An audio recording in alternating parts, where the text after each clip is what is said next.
All right, we're live. All right, so let me mute this audio so I don't get any feedback. All right, cool. So you are how far outside of Detroit did you say? About 3 miles. 3 miles. Is that where you grew up? Yeah. Okay, cool. And what do you do right now for work? Right now for work, I'm an organic farmer. So I work Okay. on an organic farm. What does that entail? A lot of physical labor. I do some marketing for them as well. Yeah, So just meeting with other business owners and trying to partner up with them to help us advertise and kind of merge our client bases where we can help them to get more customers. We can kind of help them and everybody wins type of scenario. nice. How long have you been doing that for? I started up last summer, so it is a seasonal thing. So during the winter months, I transition into something else. Okay. How old are you? I'm 21. Oh man, I wish I got starting in real estate when I was 21. Yeah. I wanted to, but I didn't have the guts to do it. So I give you credit for starting to think about it. What got you interested in it in the first place?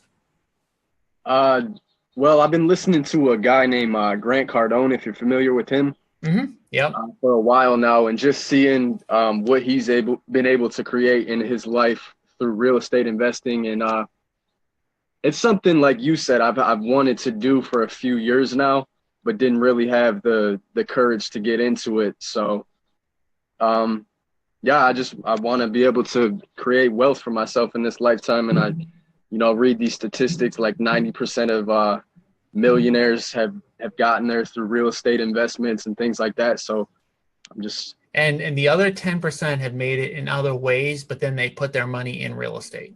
right. So people, if you make your money in stocks or any sort of, business building, once you get the money, you putting into real estate because it's one of the safest, values, and also the guaranteed income of rental income. So you're in an interesting market. You're in a market where there's a lot of opportunity right now, right? Yeah. So what's going on? What's happened since, the last 3 or 4 years in the Detroit area? I know that it's improved, but I'm not really plugged into that market. What has been going on in general? Um, well, it has improved, but I wouldn't say that it's. Is this gonna bother you? The weed whipper going on in the background? Do you hear that? I hear it a little bit. It's not too bad. Okay. Yeah, my neighbor must be cutting their lawn. Yeah. Um, yeah, but it's we're definitely on the upside of things. I feel like a lot of people are contributing to rebuilding the city, but Hmm. we're kind of, I feel like, in that phase where in order for it to be rebuilt, it's still kind of being tore down. Hmm. If that makes sense, you see a lot of like abandoned houses, abandoned buildings and stuff still are really up in the city. So we're in that phase where it's kind of like if the right people with the right resources come in, there's a lot of opportunity to build and grow things. But currently we're still in that phase where it's not looking too pretty. So are you kind of tapped into anybody in your local market that's making money right now? Yeah, so recently within just this previous month, I've been attending RIA groups, Hmm. just trying to get out there and network with people who are obviously doing it, making money, and just to learn from them and things. And I met somebody at a entrepreneurship networking seminar just a few days ago who was the person who I've seen that seems like they're making the most money in this Hmm. market. And what are they doing right now? Are they wholesaling? Are they buying and holding? Are they fixing and flipping? Yeah, so I actually started discussing wholesaling with him, and he sort of believes that the market is dead for that. Now he's at a much higher level than most of the people I've met through the RIA groups and things like that. So I know there is money to be made, but just maybe not money at the level that he's at. But what he does is he'll buy and hold land, and Yep. then he makes money off developments. Like he rents out space to franchises, and things like that. And he does have a lot of investment properties as well. He's real into commercial real estate.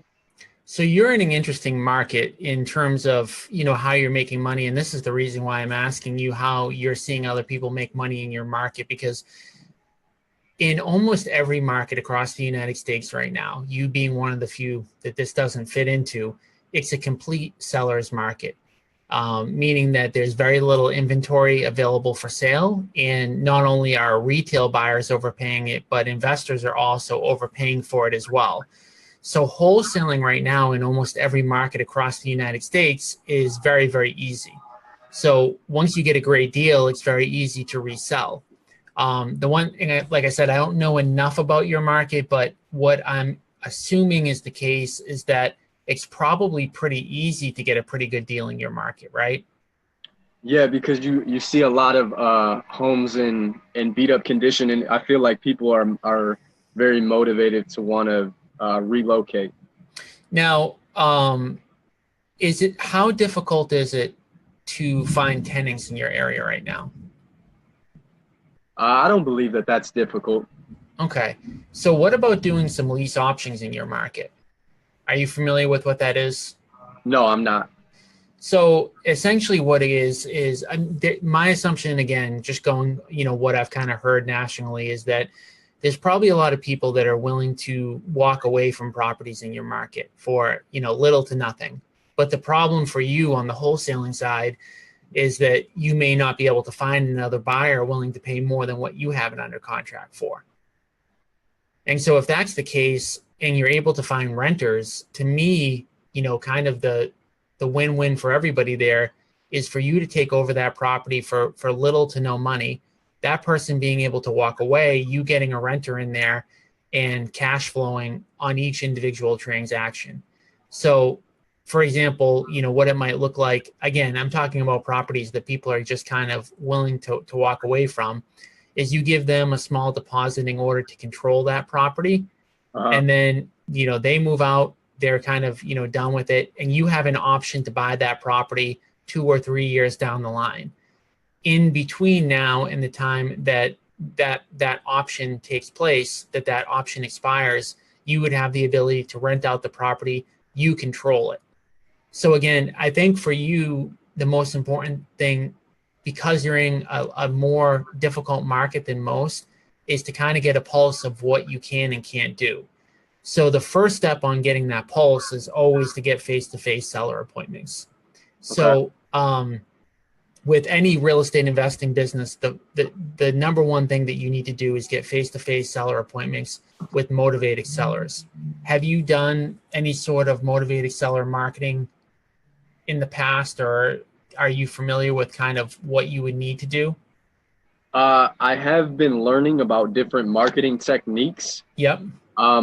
But I'm not actively engaged in any of those yet. I'm still sort of in that educational phase where I'm learning things and looking to start applying them. Yep, that makes sense. Okay, so how much time do you have available on a week-to-week basis, and do you have any sort of ability to have any marketing budget at all? So right now, my marketing budget would be, very small. I'm actually in a place where I'm getting ready I'm looking to make a transition with what I'm doing career-wise, because like I was saying, this is something that's seasonal. So come about October anyways, it's going to be finished up. So I'm in that transitional phase where I'm looking to get into a more lucrative position. Actually, maybe you could offer your advice on this too.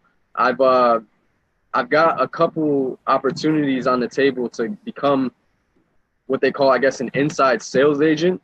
Yep. For an investing firm. Yep. So what type of investing, like stocks and bonds or real estate? No, for real estate. Okay. So I was thinking that would be a great opportunity, because that's going to give me the opportunity. It's a perfect opportunity for where you're at right now at your stage of your career. Okay. So tell me about the job, what it would entail, what the hours are, what the pay structure is, and all that kind of stuff. Yeah, so it would be a typical 9 to 5, 40-hour work week. Yep. I would get a base salary of anywhere between 40 and 60,000 Mm-hmm. yearly, and then the opportunity for bonuses via commission, if my performance is there. What type of properties would you be targeting? So that I'm not 100% clear on right now. I know that I would be working heavily on developing relationships with investors Mm-hmm. and finding leads for that firm's brokers. So a lot of cold calling, a lot of prospecting, and then trying to convert over hot leads into sales for the brokers. So the only thing I don't like about that is you're not really going to be prospecting. You're not going to be, you will learn prospecting and you need to get good at the phone. I think if you don't have a marketing budget, the weapon that you have at your disposal that's free is the telephone. And the telephone is the most productive dollar for dollar activity because it's very little and it can generate you a lot of leads.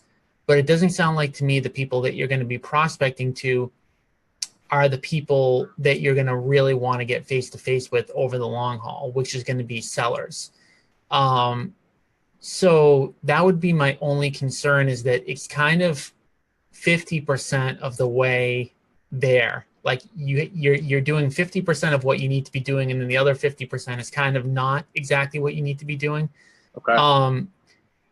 What are your income needs? Like on a month-to-month basis, like do you have debt that you're paying, bills, like or can you kind of do you have the ability to kind of, earn less money and do what you need to do for a more longer payoff? Right. Okay. I see what you're asking. For me personally, to sustain where I'm at, I need to be making around 1,700 a month Mm-hmm. to cover me, and Yep. then any surplus could be reinvested. So you don't need to make a ton, which is again another huge advantage to where you're at right now. What about getting your real estate license and working for a brokerage? Right on. That's an option I've considered. My only concern with that is that being a completely commission-based job and Yeah. me not having experience. I kind of believe that it may take a while just to figure out the learning curve for me to start converting sales initially. So Mm-hmm. I would almost have to have a separate salary type position as well Mm-hmm. if I was to do that. So I think it depends on the type of team that you get on. So real estate brokerage is like the one I have in the Boston market. You can pretty much start earning money on day one because we have leads for people to work. So if you are able to go to the right brokerage, you're going to be able to get onto a team where you should be able to start making money on day one. Yes, it won't be guaranteed, but I think that you could hit the minimum amount that you need to make and get a faster track on honing the skills that you really need, because what you want to get really good at is being able to prospect to sellers directly.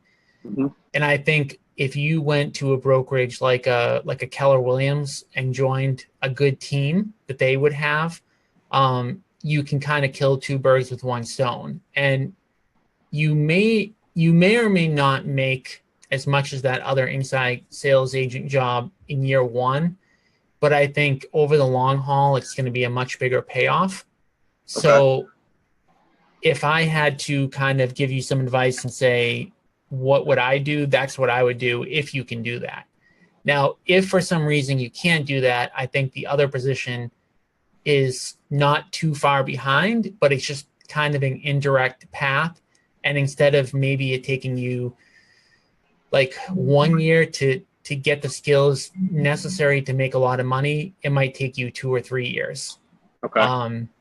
But I definitely think that joining a real estate brokerage, like with where you're at, if you can go on a team that can provide you with leads and then teach you, how to prospect, I think that would be the best fit. And I can probably hook you up with somebody in your market at least to have an interview if you're willing to get your license. I know a lot of good KW people nationally that probably could at least give you more insight as to what that opportunity would look like. But I do think that that would be your best bet to at least consider. Okay. Because I think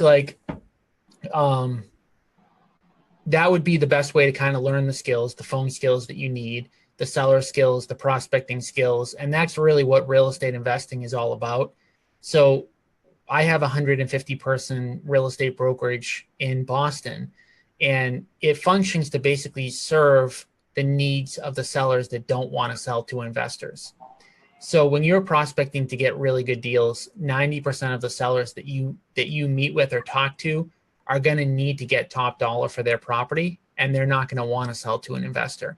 So really, as an investor, you're looking for that 10 or 15 or 20% of the sellers that do want to sell to investors, while also serving the needs of the people who don't want to sell to an investor. And if you have your real estate license, you're going to be able to do that. But let's just say the job that you have, you stop. Like, how many hours a week, realistically speaking, do you think you'd be willing to work?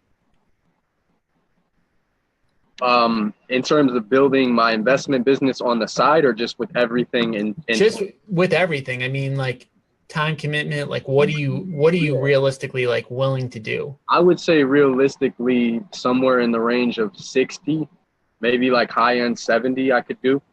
Okay. Do you have any other like social commitments? Do you have any kids? Are you married or anything like that? No, I'm pretty clear as far as that goes. I have like a couple little events that I do weekly, but that's only like a few hours a week. Yeah. So I think like you're at an opportunity, you have an opportunity right now, and you need to make the most of it, because as you get older, I'm not saying you're going to have kids or you're going to get married or anything like that. Who knows what's going to happen, but the next 5 or 6 years of your life are going to determine how successful you are long-term, because this is the time where you're going to have a lot of freedom, and you're going to have the ability, you're going to have the option to make a decision. Are you going to do what all your friends are doing, which is probably going to the bars and hanging out and doing all that stuff? Or are you going to buckle down and, really put a lot of time, effort, and energy into doing the things that they're unwilling to do? Mm-hmm. And if you do that over the course of the next 4 or 5 years, you're going to be so far ahead of them that by the time you're 30, they're never going to be able to catch up, because they're going to have other obligations and things that they need to do. But I think like it's really a matter of just trying to focus and do the right activities right now, both putting in the hours, but also in putting in the hours in the right place. So the biggest mistake that I made when I was about your age is that I wanted to get into real estate, but instead of getting into real estate, I graduated from college and I had an accounting degree, and I ended up working full time for an accounting firm and doing real estate on the side. So I ended up spending so much time doing real estate on the side that I got fired. But it took 3 years for that to happen. And I basically wasted, out of those 3 years, I probably made 6 months worth of progress along the real estate track. So I think like right now, when you have limited bills, it's really important to spend as much time as you can doing the right activities, and you'll really progress a lot faster. If I could hook you up with somebody in the Detroit market on the brokerage side, would you want to have a conversation with somebody? Yeah, absolutely. Okay. I'll definitely, when we get off the call, I'll work on that. What other questions do you have for me in general? Okay, so when you say that I need to be focusing the majority of my time on the right activities. Yep. Okay, I understand that meeting with sellers and learning phone skills and sales and all those things are the kind of my primary focus. Mm-hmm. Are there any other skills that you would say, or any other activities that I should be investing the majority of my time and energy into? Like, what exact specific activities and skills should I be focusing on? I think for the next year to even maybe 2 years, you should be on a 3-line dialer Okay. on the phone, booking seller appointments, like 20 to 30 hours a week. And that's going to seem like a small amount given, the amount of hours that you just said that you're willing to commit, but you're going to need to commit the other amount of time to learning and understanding like how to do deals. So like if you were in my office in Boston and you were working for me, what I would have you do is I'd have you on the phone, like I said, 20, 30 hours a week, setting up face-to-face seller appointments. And I would have somebody in my office that's really skilled at closing those deals go out with you. And I'd have them go out with you until you get fully comfortable doing it on your own, which probably will take a year. But the only negative, one of the negatives that you're going to have is that you're young. And so people are going to perceive you as being young, whether or not you know what you're talking about or not. So you may need to spend a year, 18 months, 2 years with a more seasoned person, literally with somebody that, they're going to know more than you, but maybe they don't know that much more, but they just appear to know more. So I think like for you, you really need a good mentor in your market. But in order to get a mentor, you're going to need to provide them with value. And the value that you're going to be able to provide them with is booking these face-to-face seller appointments. Because somebody who's my age, up to 50, 55, 60, whatever the age is, what we a lot of times can't do or we don't have time to do is the prospecting that I'm talking about, on the phone. So I think if you can learn that skill, the faster that you can learn that skill, the faster that you'll provide value to other people, the more that they'll want to work with you, and the faster that you can kind of get to where you need to go. The income that you need, I mean, if you get on the right team and you're working with the right mentor and you're spending 60 to 70 hours a week, there's absolutely no reason that you can't be hitting those numbers. I mean, if you're dialing that much and you're not making money, like I'd hire you remotely to dial on my leads because I mean, there's huge value in that in general, but you should be able to do it as long as you hook up with the right people who can utilize you right. And also if you're disciplined enough to do it, because it's not hard cold calling, but it takes discipline. Like it's like going to the gym. You just need to do it every day. And if you don't do it, then you're not going to get the results that you need. So I would do a lot of that. I would find, the right mentor that's in your market. I would definitely stay plugged into all of our training. So I don't know if you've jumped on any of these calls before or watched any of my podcasts and stuff like that. But if have you gone into the Facebook group that I have? Yeah, I did sign up for it previous to this coaching call. Yep. But I have not heard any of your podcast or really dove into any of your content. To be honest, when I got the email from you about the coaching call, that was kind of a shocker to me because I don't remember ever even signing up for your email list or anything. So, no, I'm brand new to what you have to offer. Yeah. So, we generate leads in a lot of different ways. So most likely, most of the people that come through my funnel come through Facebook in some way, shape, or form. So you clicked on something in Facebook, most likely. I host a bunch of webinars. So you might have signed up for the webinar and you may not have attended it, but if you signed up, you automatically go on my email list. And so the Facebook group that I host, the purpose of it is for people like you that have questions. You can always just jump onto it and ask a question. So for example, like you could type in, like what should I be working on? And within 24 to 48 hours, I'm going to get you a response in that feed. So, kind of a thread on sharing ideas and stuff like that. But so I would do that. And then I'd also definitely spend a good amount of time, like reading like the right books. So have you read any investment books yet?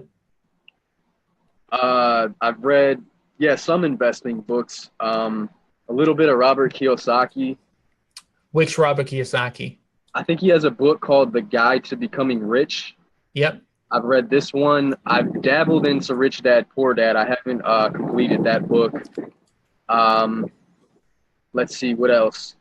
I've read a little bit of The Intelligent Investor by Benjamin Graham. I think he was Warren Buffett's mentor. Tony Robbins, Money Master the Game.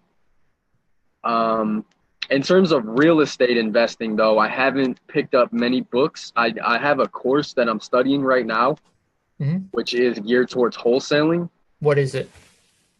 If you're familiar with the guy Ty Lopez at all. No. Okay, he's a huge influencer through social media and YouTube and those types of things. And he partnered up with a guy named Cole Hatter. Okay. And they put together a 6-week wholesaling course. So I've been studying that. And that's nice because I feel like he's got he's got 10 years experience wholesaling. And I feel like he's taken a lot of resources and concise them down into a format where I can learn it maybe a little bit quicker than if I was to just read all the books that he had read individually. Yep. So, wholesaling is really simple. I mean, I can explain wholesaling to you in 1 minute, and this is all you need to know about wholesaling. Right. You need to get face-to-face with motivated sellers, which there's only 2 ways to do it. You either spend money or time. So if you don't have money, you need to spend time. The best use of your time is on the dialer. So you're going to get those face-to-face appointments. You're going to make offers on the properties. So you're going to make offers that are discounting enough so that somebody else will want to pay more than what you paid. Right. So you're going to use the typical formulas that you probably see on Bigger Pockets or read about in those books. Only 10 to 15% of the people that you get face-to-face appointments with are going to take those offers. Once you get that offer accepted, you're then going to turn around and go to a local auction and see who's buying properties and market that deal to those people at the auction. Have you ever gone to a local auction? No, I haven't been to a local auction, but one thing that I have been doing is through these RIA groups that I've been attending is I've been finding investors and getting their contact information so that as I come into deals, I sort of have a buyer's list built up. Yeah, so that's good. The only problem that you're going to run into is a lot of those people are not going to actually have the ability to do a deal. So they're going to be people just like you that want to get involved in real estate investing. And then when you bring them a deal, they're not going to be able to do anything. So you just want to be kind of conscious of that. And the easy way to kind of get around that is to go to these local auctions, because at a local auction, you typically have to put up non-refundable money. So it's literally people either standing outside of the property bidding on the house or at a courthouse steps, like bidding. And if they win, they have to hand over, $5,000 or $10,000 non-refundable. So the people who are willing to do that are going to be the best investors in your market. They're going to be super motivated to buy. And if you have a really good deal for them, you're going to be able to sell it to them. The way you're going about doing it now will work, but you're going to spend way more time, effort, and energy building this list when you could literally just show up and shake people's hands and sell them a deal like right there. Right. So it's just a more efficient way to do it. Okay. Yeah, so I'll have to look into some of the auctions. Now, in terms of books, is there any books that you would recommend to me? Yeah, so let me think about the ones that I would kind of get. There's a bunch, but I'm trying to think of the most important ones. I would say The Millionaire Real Estate Investor by Gary Keller. Gary Keller has a lot of good books. He also has another one called The Millionaire Real Estate Agent. Both of those are really, really good, and they're definitely worth listening to. The Robert Kiyosaki Rich Dad Poor Dad, it's kind of theoretical, but I think you're at the right age that you should listen to it at least one time and understand the concepts of it, because you have to understand the concepts of building a business in order to really do the right things. So those are the three that I would probably start with. But I think more importantly, it would be really important for you to find somebody in your local market that is kind of like doing what you're doing what you want to do, and kind of like just kind of be like an intern to them almost. And, just, pitch them on the fact that you're going to be willing to do whatever they need to do the dirty work, book seller appointments. And, if you were in my market, like, I mean, in 2 seconds, I would bring you on, and I would, show you what you need to do. And it would be a win-win for both of us, because you'd be doing a lot of the things that I need to get done, because I need face-to-face seller appointments for my team. And I would be able to buy the deals from you. So if you got a good deal, I would just buy it from you. You could wholesale it to me internally. So I think that there's definitely going to be some people in your market that would be in a similar position. I know there are, but I think if you go to a good like Keller Williams office, you can probably hook up with a few people that would make sense to work with. So then, in terms of finding that mentor, what do you think about this approach? If I was to go, let's say, work for a Keller Williams as a broker, or do the inside sales agent thing, but then if I have some extra time outside of that 40 hours that I'm working within that business, if I was to go find somebody who's very experienced, making a lot of money in this, and kind of just pitch to them that I'd be willing to dial for them and do those types of things if they're willing to mentor me and teach me how to close and those types of things, do you think that would be a good strategy, or is it? I think that you want to just start, you want to start prospecting for seller leads to get those face-to-face appointments. And then when you get a deal, just bring it to the people that you want to eventually work with.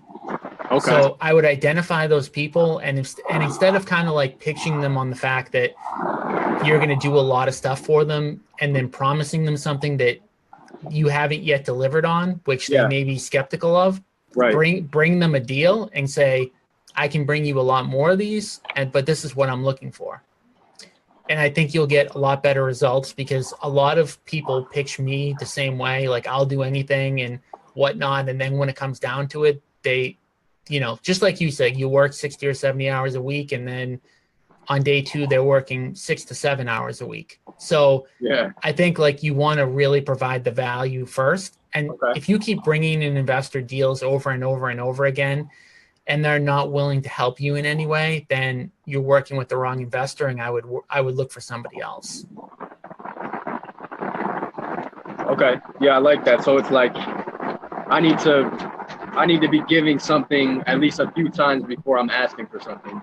Definitely. And not that you're going to be totally giving. I mean, you're going to be wholesaling those deals to them, so you're going to be making money. So it's going to be worth it for you, right? Either way. But I would try to work on that first. And even within the reason I'm saying Keller Williams over and over and over again is because their offices are huge. Typically, they have like between 100 and 200 agents, and within most of their offices are some investors. Yeah, so one of the firms that I've recently applied at is actually Keller Williams. Oh, okay. And, right. Right now they wanted me to. Actually, I need to call them as soon as we got off this phone call, because they were supposed to send me a script, and they want me to do some cold calls and record it, and then send that back to them to see how I sound on the phone. Yep. So, so I've been pursuing that. So I think that's your first step, because to that, the advice that I got from that other guy was not to work for Keller Williams, but he didn't explain to me why. What other guy? The guy who I was saying, who's like a multi-million investor in this market. Yep. The one who offered me the other job opportunity through his friend's firm. Yep. But he didn't give me any clarity on as to why that was his recommendation. Yeah, it doesn't make sense to me either. And like the position, like we talked about in the beginning of the call, it just doesn't seem to be directly related to what you want to do long term. So that's just my hesitation, is that it'll take you 2, 3, 4 years before really learning what you need to learn when you could do it quickly. So I think if you go to a Keller Williams and there's 150 agents there and you get on a team and that team has leads for you and they also have investors there that you might be able to partner up with, I just think that you could make a lot of progress in 2 years' time. And then the conversation will be a lot different, of what you would need to do at that point. Because Right. at that point, you probably will already have wholesale deals. You'll probably have built up the skills necessary. So at that point, you might have enough capital behind you or people to work with enough for you to start either fixing and flipping or holding properties. And I think that's just a better direction. But Okay. All right. One other question. I don't know if you're able to hear that. It's storming pretty hard out here. That's why. yeah, I'm in that too right now. It's we just had a really bad storm, but I can still hear you pretty good. Okay, good. Yeah. So another question that comes to mind is, I know from personal experience, sometimes I'm challenged with the fact that, like, okay, now you've given me a clear path to commit to. This is where the bulk of my time needs to be invested. But maybe I'll see other opportunities present themselves on the horizon that Yep. aren't necessarily directly related with these type of goals. And it's like, it seems like in the world that we live in today, there's always a constant pull for our attention in Yep. other places. What have you done maybe to just stay disciplined, to stick with one course for a long period of time? It's called shiny object syndrome. Okay. So you see one thing, it sounds exciting, you spend a couple weeks on it, and then something else pops up and it sounds exciting. Here's the reality is that, like, you're basically, what you want to do entails building a business, and you're going to come across a lot of people and a lot of programs and a lot of different scenarios where people are going to tell you that there are ways to completely shortcut the hard work. So you really just have to understand that it's building a business, and you have to put in those 60 to 70 hours every single week. And you have to just get really clear about, like, what you want your life to look like in the next 4 or 5 years. So if I told you that I was completely disciplined when I was your age, I'd be lying. I was disciplined to hard work, but I wasn't disciplined to doing the right act, to staying onto one course. So I did not have a straight path, and I'm in a really good position right now, but I could even have been in a much better position if I put all my chips into the real estate investing, bucket on day one. And so right now is definitely the time to do it. So I think it's just a matter of, like, knowing what your path is and kind of putting blinders on. And I think it's a lot easier said than done, because a lot of things are going to, pop up, in your way, social things and work things and opportunities and stuff like that. But the more that you can, there's tons of money to be made in real estate investing. So there's really, as long as you like real estate investing, there's really no need to do anything else, because the money is definitely in that field. So I think, like, I'll say this, like, you talked about 90% of people have, 90% of millionaires made their millions through real estate. Like, you don't have to be smart to make a lot of money in real estate.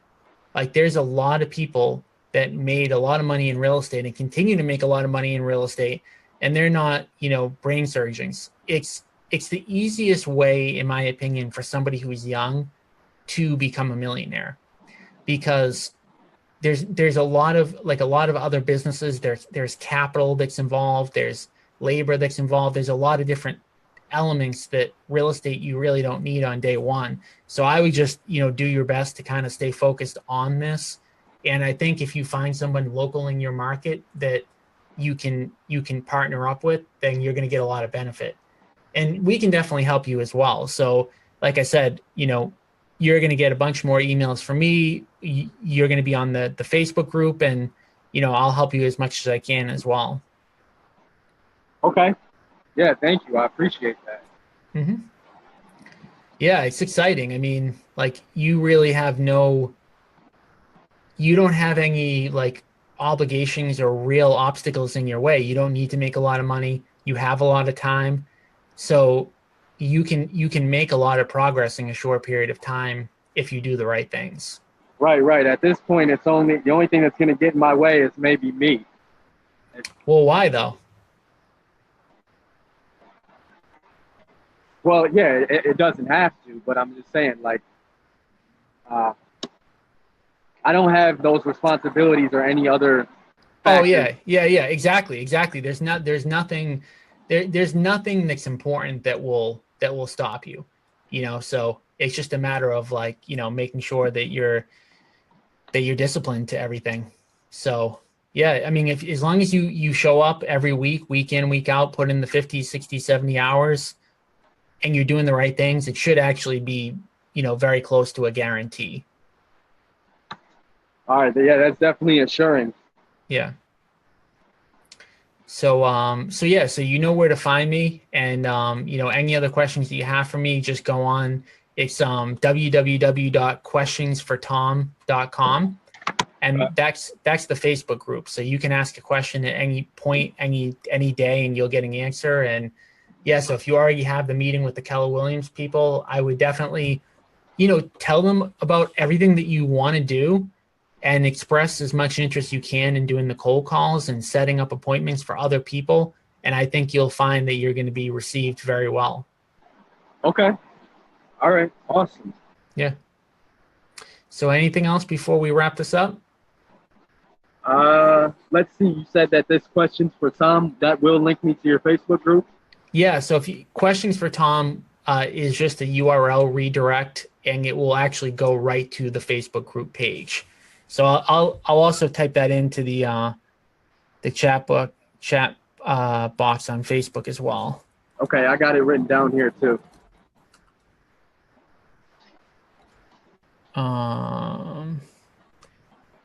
I've got somebody asking a question. So David, I bought a nice fixer upper about an hour from where I live that's in a town of 40,000 that I like to hold as an investment that I'd like to hold an investment network meeting in.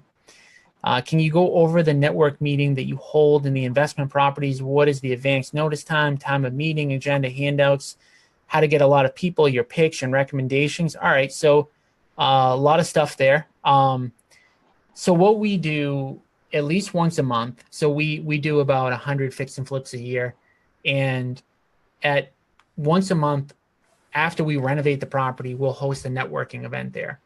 And we do that in order to raise capital. And we also do that in order to, you know, promote ourselves, get agents, and get our name out there. So the number one way that we get people is just putting it on the website, meetup.com. So if you go to meetup.com, you can sign up for and create your own group. And if it's a good topic, you'll get a lot of people. So for example, like, you know, the webinar that, let me just go, I'm going to give you the actual name of my webinar just so you can get an idea of like what things should sound like. So my webinar, and this is like this is an example of a topic that you could use for a meetup that will get a lot of people interested. So my topic is Tom shares his simple 3-step process for finding, analyzing, and closing 7 to 10 high profit real estate investment deals every single month without using any of your own money. Okay. So if you have a topic like that that you think is going to draw people, that's interesting to a lot of individuals, you'll get a lot of people to come. And so the pitch is that people are going to get information, that they're going to learn something at the event. And then we put them on Meetup. And then I also have an email list that I blasted out to. So just with that alone, you should be able to get at least 20 to 30 attendees. The nicer that you can make it, the more repeat people that you're going to get. So if you're able to have food, if you're able to make it nice and have people that want to come back to it, you'll get a lot more people. So David, hopefully that answered your question. And for anyone else who's on the line, if you do have any other questions, just type them into the chat box and I'll answer them for you right now. So is there anything else for you, Don? No, I just want to, thank you. I'm very appreciative. I feel like you gave me a really good direction to move into, and I got a lot of clarity from this. I really did. So thank you very much. So keep in touch with me. Like I said, go into the Facebook group. If something changes, like you have a meeting with those Keller Williams people or that other job, something else happens, just let me know. And, I'm willing to definitely give you some more feedback. All you need to do is just type the question into the Facebook group and, I'll definitely answer it. Another question just came in. Michael, good afternoon. I'm a realtor in Tampa, Florida, and I'm finding myself in a situation where I have two individuals that are telling me they have cash to invest. One stated $85K and the other said they're setting up an entity. My question is, the way the market is now, is the best way to be able to find something for him would be auction. The prices on the MLS are ridiculous right now, and I'm having difficulty making the numbers work. Yeah, you definitely can't get anything on the MLS, especially in a market like Tampa. The guy I've got on the line right now, Don, he's in one of the only markets where you might be able to still get good deals on the MLS. So you definitely, auctions are also very competitive, and I would not recommend auctions. What I would do is I would start, because you're a realtor, again, just like we went over with Don, you're in a perfect position to market for motivated sellers. So I would market directly for motivated sellers. If I were you in your market, I would go after pre-foreclosures. I would go after probate properties. I would go after non-owner occupied properties. And I would call them. I would mail them. I would put up Facebook and Google ads and generate leads. And so that's going to be a lot of work for one investor, but you can turn that into a business. So every single seller that you meet with, you're going to either be able to convert them into a listing or into an investment deal. And so for the people that you're talking about that say they have the money to invest, it really doesn't matter if that particular investor has money to invest, because if you find a great deal, it's very easy in a market like Tampa to find an investor that's going to want to do the deal. And if you find that deal, you should be getting paid on the front end on a wholesale fee, and then you should also be getting the listing back. So hopefully that answered your question. And for everyone else that is on the call, if you're listening to this after the fact and you watch this video after the fact, just type into the comment section what questions you have, and I'll get to them, at a later date. So Don, I want to thank you for jumping on. Definitely, like I said, stay in the Facebook group and keep in touch. Good luck with everything. All right. Thank you. I appreciate it. All right. Thanks. Day. You too. Bye.